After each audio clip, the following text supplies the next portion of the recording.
বিসমিল্লাহির রহমানির রহিম। আজকের ভিডিওতে আমরা দেখব কিভাবে ওয়ালটন এসির যে রিমোট সেটি আপনার লক এবং আনলক করবেন। অনেক সময় এসির যে রিমোট এটা লক করা থাকে, তাই এসির রিমোটের যে বাটনগুলো এগুলো কোনো কাজ করে না। তো এটা ওয়ালটন ব্র্যান্ডের ইনভার্নার সিরিজের এসি। রিমোটটি কীভাবে লক এবং আনলক করতে হয়।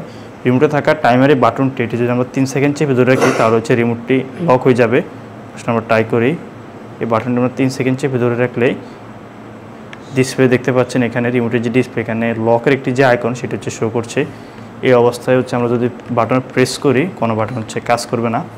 অনেক সময় রিমোটটি লক করা হয়ে যায়, তাই কোনো বাটন কাজ করে না এবং কেসিটি অফ, যেটি অফ করা যায় না। এখানে লকের যে আইকন দেখতে পাচ্ছেন। পুনরায় যদি আমরা এটিকে আনলক করতে চাই তাহলে রিমোটের টাইমের যে বাটন, এই বাটনটি 3 সেকেন্ড চেপে ধরে রাখে তাহলে এটি আনলক হয়ে যাবে। এই বাটনটি যদি আমরা ধরে রাখি, এখন রিমোটটি আনলক করা অবস্থায়। এই অবস্থায় আমরা যদি কোনো বাটন প্রেস করি তাহলে সঠিকভাবে কাজ করবে। আমরা খুব সহজ লক এবং আনলক যেটি সেটি করতে পারি।